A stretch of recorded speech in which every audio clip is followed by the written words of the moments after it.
Welcome to Trust, Then Know, the Jackie Boy Podcast, a podcast providing education, information, and mostly inspiration that will help you become the best version of yourself. Join host Jackie Boy for engaging and intriguing conversations. Now, Trust, Then Know, the Jackie Boy. Hello, and welcome to the Trust and Know, the Jackie Boy Podcast. You are with us for the second season, the third episode of the second season. I'm so stoked. We come on every second and fourth Tuesday of the month, and we are bringing you people who have something to say, who can educate you, inspire you, and inform you with things that can help you become the best version of yourself. We're on all your major podcast platforms, Amazon Music, Apple Podcasts, Spotify, YouTube, and Instagram. All you have to do is put in Trust, T-R-U-S-T, then T-H-E-N, Know, K-N-O-W, and you will find all of our episodes. Listen, we have some exciting things happening in Jacksonville, and I am here with a very exciting person who is bringing some of that excitement, Mr. Kevin Waters. Yes. Hey, Kevin. Hey, Jackie, how you doing? Kevin is the new owner of the Jacksonville 95ers. Yes. And man, does he have a story. So Kevin, thank you so much for bringing excitement to our city, for really getting us excited about a TBL, the basketball league basketball team. Thank you so much, Jackie. I'm extremely excited to be giving back to Duval County. Yes, Duval. There it is. That's right. So, we're going into our third season right now, and we're just extremely excited about the progress that we've made since year one. So the team is right now in preparation of going through veterans camp and getting the guys selected for the team. Okay. So we're excited right now. That's wonderful. That's wonderful. Good time. So we're gonna really, we want to be able to take our viewers and our listeners through a little bit of your journey, and also how the 95ers became the 95ers and all that kind of thing. I know you spent some time in my hometown of Baltimore. That's right, be more. Yes, that's right. Part of your journey. So that's exciting. So Kevin, I remember when there was a team, the Jacksonville Giants, and you were a part of. But before we go there, let's talk about Kevin. Okay. Because you came to Jacksonville by way of Atlanta, by way of Charlotte. Yes, correct. Got you. You went to Fisk University. Yes, sir. And I think you're a Kappa. Hey, there's no other way. There's no other way. So tell us about how basketball became a part of who you are. It's like basketball, just kind of the love for the game. Talk to us about that. I started dribbling basketball when I was 2 years old, I was told. Wow. And from that point, I fell in love with the game. The game has been like a father figure to me. It helped raise me. It's allowed me to see parts of the country that I would never had exposure to. Wow. So basketball owes me nothing. But in my heart and in my mind, I owe basketball everything. Wow. With that being said, started off as a player, as you mentioned, on a collegiate level. Played at Fisk University. Was two-time captain. Led the team in assists and 3-point shots made. Went from there. Crazy story about that. My senior year in college. Okay. We was ready to go to Rush College. We just got on the bus to go to Rush College. My head coach at the time, he passed away. He had a heart attack. While on the trip? We was about to get on the bus. Oh, wow. He had a heart attack. The team was still in process. We was getting ready to go. So what happened, the dean of students at the time said, hey, Kev, I'm going to go with you guys, but I want you, since you're the captain, I want you to pretty much take over the X's and O's and things of that nature. Okay. From that point on, I knew I wanted to be a coach down the road. Yeah. I knew it was in my blood. But I'm like everybody else that was your first experience with kind of like leading and being in charge? Yeah, leading in charge, yes. Got it. Yes. But me, like everybody else that plays college basketball, I have hoop dreams. I want to go to the NBA. I want to go overseas, things like that. So I did play some minor league professional basketball, right after college. And then from that point on, I just decided to jump right into coaching, which I started my coaching career at Edward Waters University. Did you? Yeah, yes, okay. I did. Okay. That's what brought you to Jacksonville? Yes, exactly. So I started coaching at Edward Waters. Had a great opportunity to work up under. He passed away now. His name was Buster Harvey. Okay. We started a great tradition there at Edward Waters, playing in national tournaments and things of that nature. So I took that experience and went to Kennesaw State University. I only stayed 1 year at Kennesaw, but during that 1 year we won a national championship, Division II NCAA national championship, that I'm extremely proud of. And I was young at the time, and I was doing all living the hard your dream. work. Yeah. But I didn't know it was a dream, and I almost felt like a nightmare because you work so hard on that level. And I wasn't prepared. I just thought you roll the basketball out, talk a little bit of basketball, and that was it. But I got introduced to breaking down game film, which sometimes, I was doing that 3, 4, 5 o'clock in the morning, doing player development, getting guys out of the dormitories and bringing them to the gym 4 or 5 o'clock in the morning. So the whole different exposure for me. Yeah, the backside of it was a different responsibility. Exactly.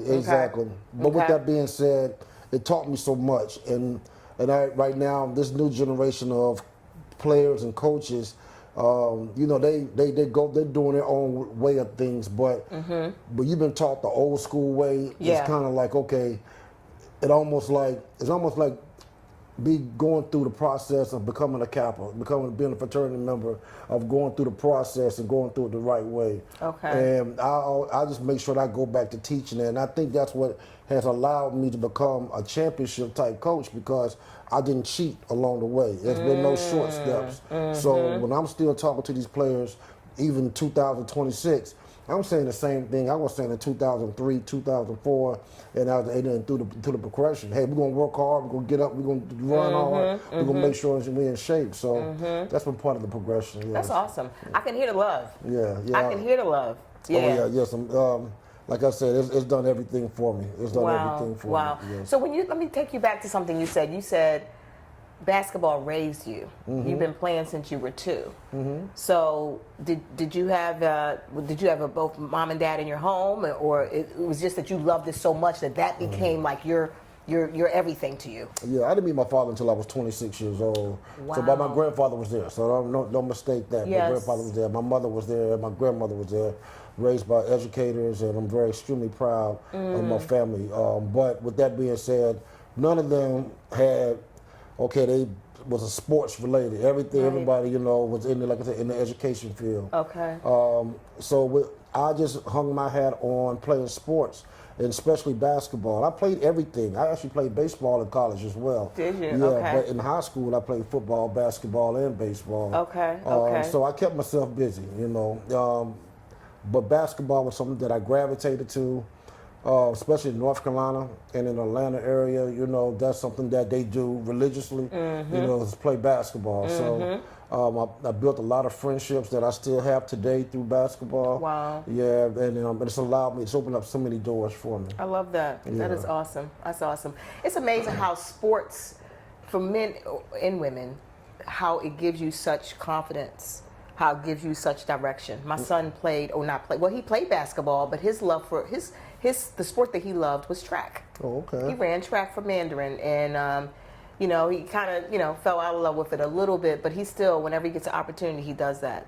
So a sport, I tried to play basketball, Kevin, when I went to all girls high school. Okay. I hated the thing when so when the captains were picking the team, Kevin, I was always the last one to get picked. I don't know what that meant, because I thought I was good. They was saving the best for last. That's what it was. They were saving the best for last, yes. I had to wait several decades to hear that.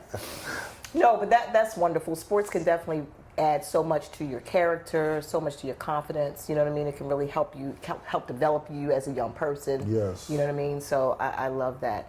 All right, so let's come back to the Jacksonville Giants. Okay.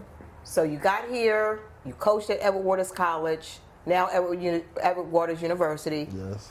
And you found the Jacksonville Giants. Yes. Talk to us about that. Joe Newman, who is the president of the American Basketball Association, reached out to me in reference to, Kevin, you should start put a team in our league. I had another team, the Jacksonville Blue Waves, that played in the World Basketball Association, much smaller league, but we had a lot of success. Okay. So he was like, you need to move on up, man, and come on and participate in the ABA. And he said, I got a guy, who lives in Jacksonville that wants to financially get behind a professional basketball team. So, which was Ron Scholes. So Okay. he introduced, The attorney. Yes, he introduced me to him, and from there, we made history. With the Jacksonville Giants from 2000. I was there from 2010 to 2016, and we won 3 national championships. We still hold the record right now for professional sports as the most points scored in one professional basketball game. Okay. We hosted the All-Star game for the ABA. We won our championship series here at the arena, and we had so many great memories. Wow. So many great memories. It was fun. A whole lot of fun. Wow. Yes, a whole lot of fun. I love that. So 2010 to 2016, and then what happened with at that point in 2016? God led me in another direction. Okay. I got. And that's when you went to Baltimore, right? Yeah. I felt like I hit the ceiling with the Giants and was thirsty for something else in my life. The opportunity presented itself for me to go to Baltimore, become the vice president of basketball operations for the DMV Warriors. Okay. One of the saddest days, one of the hardest days in basketball for me. I'm not going to say sad, but hard, was when we had to come back down here and play against the Giants. And I was like, I helped build You build that team. Yeah. And we came Who won that game? We won the game. The Warriors won the game. Because I wasn't coaching. Okay. But I was the VP of basketball operations, and I kind of leaned in that week to make sure we got the W, man. Got you. The relationships that I've built here in the city and with the players, I still have those great relationships with my guys, from the Giants, and they give me a hard time about these 95ers or whatever. Right. Those are my guys. Okay, Those I are love my it. guys. I love it. Yeah. So you did Baltimore for a year, and then you went to Ohio. And you did another. Were you coaching another? Or did you Yes. build that team or? No, it went to Wilberforce University. Okay. HBCU, Okay. already established. As a matter of fact, it's the oldest private HBCU in the country. Gotcha. Some would dispute that with, I think the name of the school is Lincoln. Lincoln? Yeah. In Pennsylvania, right? Yeah, exactly. But, Wilberforce, and immediately at Wilberforce, I had success. We won the Christian National Championship while I was there. And, I was able to bring guys from Jacksonville because I had my players from Jacksonville. I had so many relationships built within the city. I think I got over like 20 guys, 20 kids, opportunities to have college scholarships. Wow. While I was there at Wilberforce University. That's awesome. It was pretty cool. That was awesome. It was pretty cool. Then you found your way back to Florida, to Fort Lauderdale, right? Yes. And did you build that? You built that team. Yes, built that team as an owner. Fort Lauderdale heard there was an opportunity that was presented to me, in the NBL. So I, of course, was thirsty to coach back on a professional level, and I was excited about it. It's more of an international league. Okay. Yeah, so that team actually won.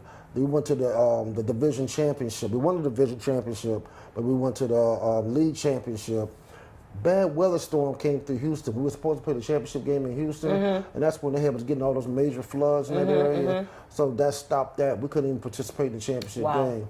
But with that being said, I was named the NBL Coach of the Year. No, it was a great experience for me. Wow. Is that how you got that ring? No, this one right here is the Wilberforce ring. Oh, okay. Yeah, this is the Wilberforce ring. Very nice. I'm fortunate enough to have 5 rings. That right is now. wonderful. Yes. Outstanding. You got to be proud of yourself. Yeah, I'm proud of God. I give God a lot of praise. That's right. That's right. Because we're nothing in and of ourselves. That's right. Yeah. That's right. Yeah. Amen.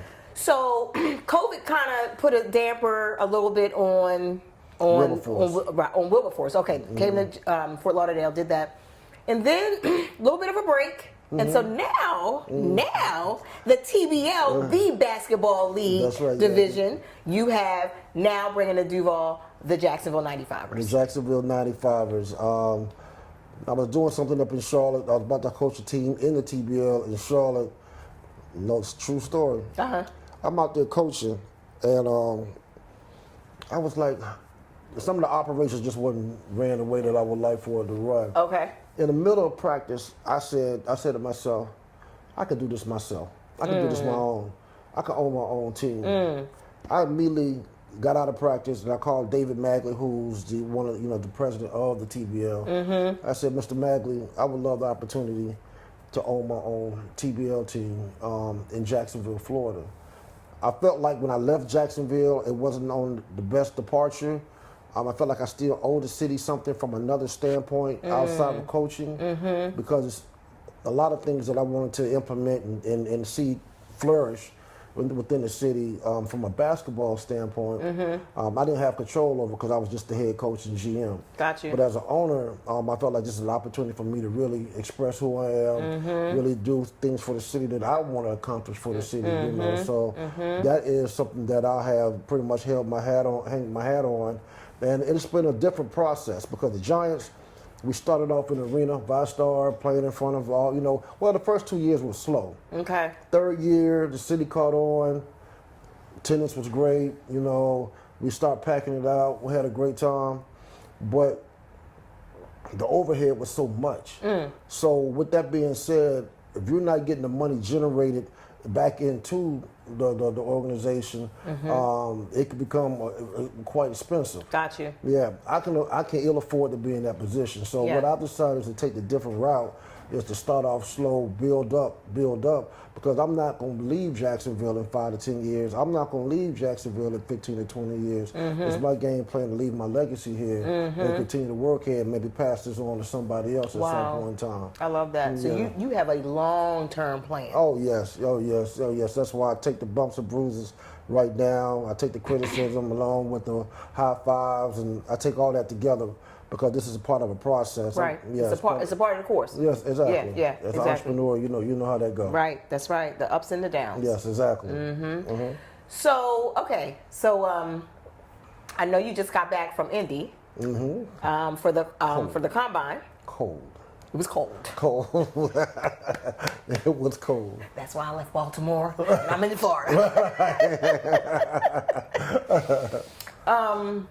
And there was an exciting thing that happened there, because at the owners meeting in the combine, one of our own, Deshaun Edwards from Edward Waters, got picked up by Kevin Waters. Right. There's a lot going on there. Try to say that 3 times. I'm trying to say it slowly.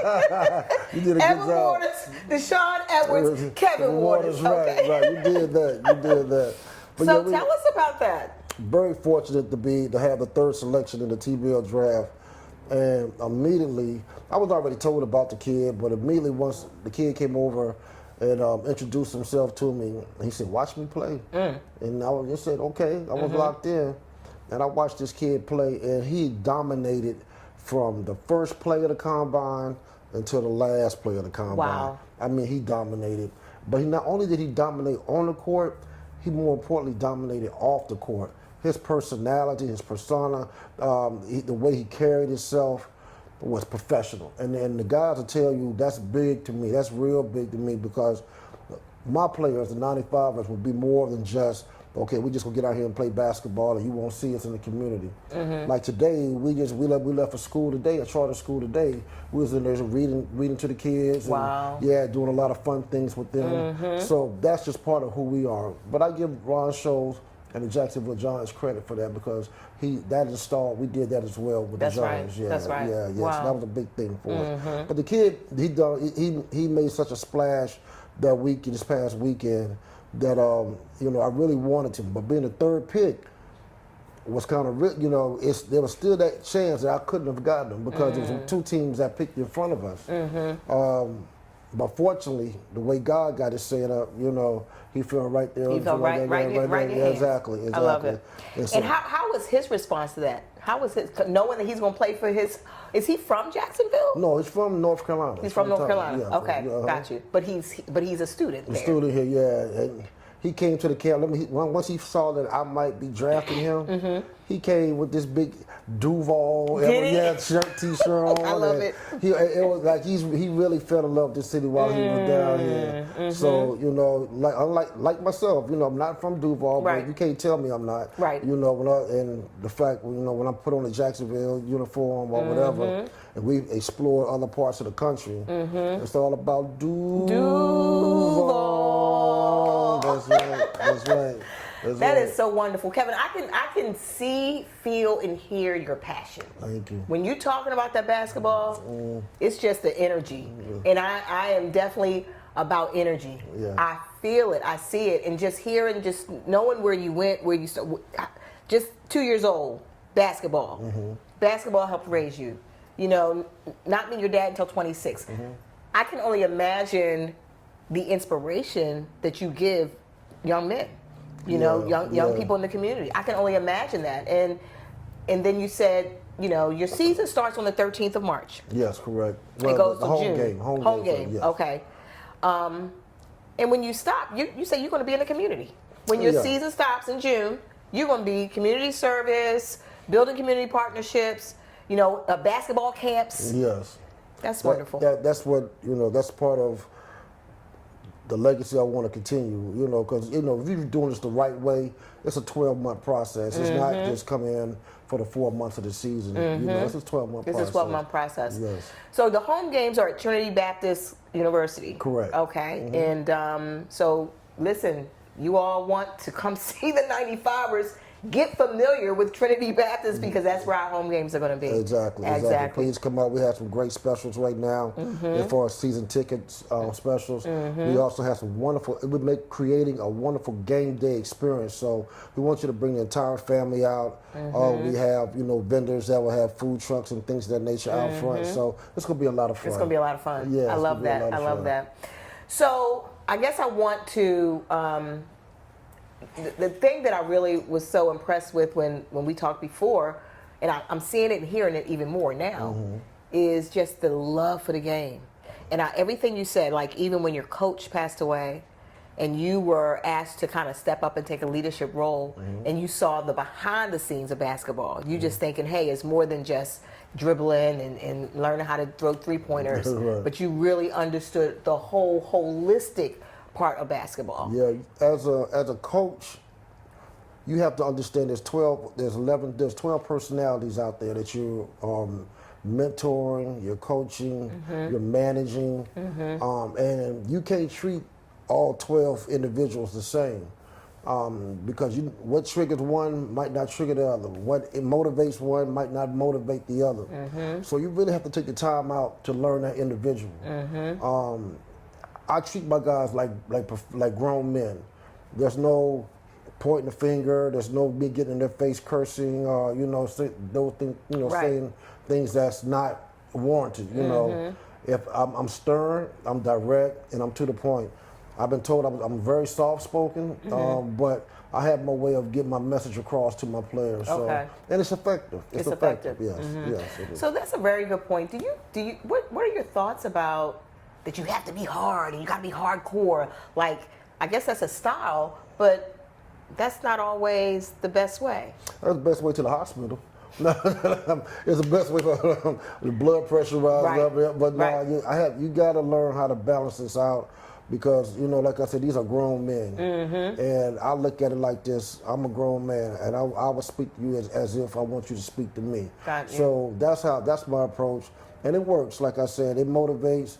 And for some people that it don't work for, some people, this is not, this might not be the opportunity for you. Right, got it. So I get that. Got it. What do you say to a young man or a young woman whose only vision or thought is, I want to get to the NBA. I want to get to the NBA.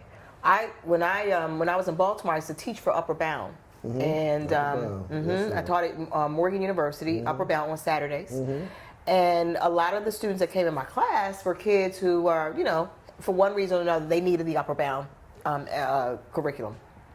I remember one young lady, and she played basketball. She was really good, and she was struggling with reading. I taught English, and she said, I don't know how to read. I don't have to know how to read well. She said, I'm going to the NBA. I know I am. I'm that good. She says, and I'm going to have enough money to be able to hire somebody to read my contract, blah, blah, this and the other. And I would tell my kids all the time, let me tell you something. The way you present yourself, the way you speak will go further than your money or your beauty. Amen.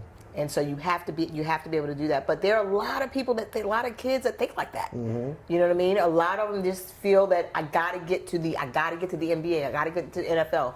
What do you say to those students? You're not going to be able to give them a one-worded or even five-worded answer to try to get them off course. What you try to do is bring them up under your wing, and as you coaching them or as you mentoring them, as you talking to them, life gonna show them that hey, you're not ready. You're not gonna be. As life is showing them, you present them other opportunities, career opportunities. You have other people from other facets of life come through, and they, I have lawyers, I have people come through in sports management, I have people come through HVAC. But people just come through that make money that people don't even recognize that make money. So that for me, that's been effective. Gotcha. Yeah. But still, if I'm telling the kid, because I don't want if I was going for a dream.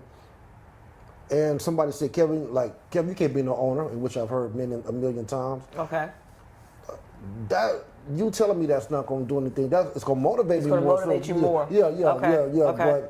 But it's going to motivate me. But from a realistic standpoint, you have to have strategy. You have to have purpose behind it. So Got you. Okay.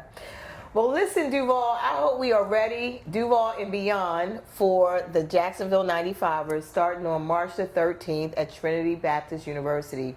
How many home games do you have? 12 home games for regular season, and if we do what we're supposed to do, and I hope my fellas are listening to me, if we do what we're supposed to do, we'll be cutting down the Nets winning the national championship on that 15th or 16th home game. All right, you done spoke it. But yeah, I'll put it out there. You put it out there. He put it out there. I put it out there. I'm so excited, Kevin. Thank you for giving me a little bit of your time. I know you got a busy schedule, so I do not take this lightly. You're a busy person. You getting ready to bring a whole lot of excitement to our city. We thank you for that. We thank you for the love. Like you, I'm also relocated here, but I feel like I've spent half of my life here and half of my life in Baltimore. So this is home for me. This is home for you. Yeah, this is home, right? So, so thank you so very much. I really appreciate it. Please invite your family, your friends out. Yes. And tickets to the game. Yes. So I do want to say that. Thank you so much. Listen, if you subscribe to the Trust and Know the Jackie Boyd podcast, you could get tickets to the game. So I will have 5, maybe 7 tickets. There you go. And just subscribe, send me a message and say, hey, I watched the episode with Kevin Waters and I want to come to the Jacksonville 95ers game, and I will have some tickets for you or a ticket for you. But you got to subscribe, you got to like, you got to share. Is that fair enough? That's fair. That's fair.